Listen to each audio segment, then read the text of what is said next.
Viral online ang isang pating sa Cebu Ocean Park. Ang naturang kasing pating, abay bakit super lambing? Kuya Kim, ano na?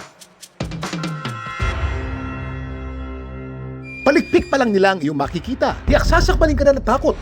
Anak ng pating!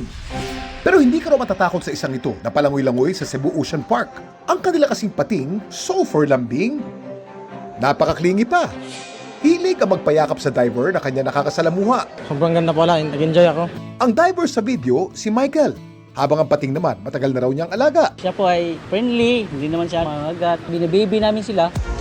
At kaya raw kampante siya na hindi siya sasaktan nito ay dahil sinasanay niya raw ito sa tuwing pinapakain niya mga isda sa higanting aquarium. Maliit pa siya, tinitrain namin siya. Araw-araw po namin siya pinapakain, tapos nahawakan hanggang makina siya, napapaamo namin siya. Mula na mag-viral ang kanilang video, ang lambingan ni na Michael at ang kanyang alaga, inaabangan na raw ng mga bisita ng parke. Herein we have feeding show 3 times a day. Talagang hinahanap siya ng mga guests.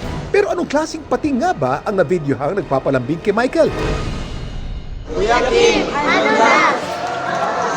Ang clingy pating sa Cebu Ocean Park, isang Ginglimos Thomas si Ratum o nurse shark.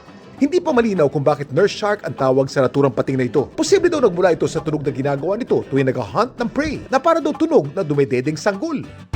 May ilan naman nagsasabi na hango ito sa archaic word na noose, nang ibig sabihin ay cat shark. Ang mga nurse shark mabagal lumangoy at di tulad ng kilala nating great white shark na napapanood natin sa mga TV at pelikula na nananakmal ng mga tao. Ang mga nurse shark, harmless o hindi delikado sa mga tao. Gayunman may kalakihan ng mga ito, maaaring umabot sa hanggang 14 feet at may napakalakas na jaws. Kaya maaari pa din ng mga itong mga gat kapag sila ay naiistorbo o naabala. Kaya paalaala ng pamunuan ng Cebu Ocean Park, sakali mang makaengkwentro ng nurse shark sa dagat, wag na wag ito basta-basta lalapitan. Maamo po itong itsura ng mga shark na to, but still in the wild it's not advisable na hawakan siya since they are not tamed or then hindi po sila familiar sa mga tao. Laging tandaan, importante ang may alam. Ako po si Kuya Kim at sagot ko kayo 24 oras.